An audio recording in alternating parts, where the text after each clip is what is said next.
Well, it seems that we are constantly hearing about the negative effects that too much sugar has on our health. But what about too much sugar on our mental health? How does that affect our cognitive skills? And if it is really as bad as we're being led to believe, how can we realistically sever our relationship with sugar and get it out of our diets and lives for good? Well, Dr. Jenny Brockis is a medical practitioner. She specializes in mental performance, productivity and efficiency. And she joins me on the phone now. It's great to be chatting again, Jenny. Lovely to speak with you too, Tim. Jenny, what are your thoughts about reducing the amount of sugar in soft drinks? I know there's been a bit of a push for that and, taxis and things like that. I mean, that's a good starting point, but do you think that's enough? Yeah, it's been very interesting listening to what's been talked about in the media about this. And it's a bit like the sort of plastic bag debacle. It's a step in the right direction, but really, how much impact is it going to make? I suspect not terribly much, because what they were talking about recently was reducing the total amount of sugar in soft drink by 20% in the next 7 years. And wow. I'm thinking, well, okay, that's rather a long time frame. And really, the issue is we have a global pandemic of rising levels of obesity and type 2 diabetes, which needs to be addressed now. And it is thought that the consumption of sugar, particularly in the soft drinks, is contributing to this in a big way. Okay, I want to get to mental health in just a moment. I just want to put this to you. Obviously, there was the whole no sugar movement that came in a few years ago with the books, I Quit Sugar and all that sort of stuff. Is that a realistic aim for most of us? Is that something that we should be targeting and aiming towards, quitting sugar completely? I think it's based on a misunderstanding of what sugar is actually all about. Sugar is just simply what they call a simple carbohydrate, and carbohydrates are an essential food group.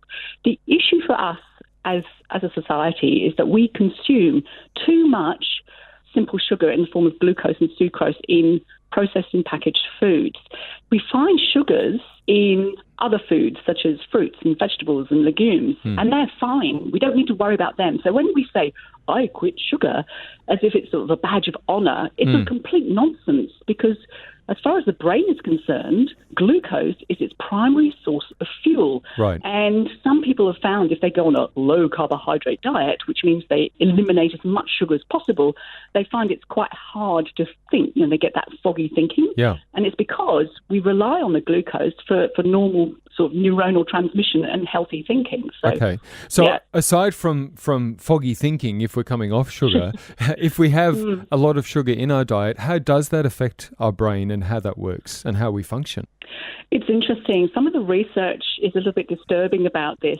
And there's one study in particular called the Whitehall 2 study, which showed that eating a diet which is very high in sugar actually puts it at greater risk of developing anxiety and depression. Now, if you've had a bad hair day, the temptation to make yourself feel better is to reach out and have a snack or something to eat which is often high in sugar, like the 1 litre tub of vanilla ice cream or a packet of Tim Tams.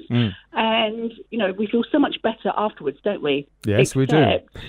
That temporary lift is followed by an actual lowering of our mood. Right. And the studies have also shown that people who consume a higher amount of sugar overall in their diet actually are at higher risk of developing a mental disorder such as anxiety and depression.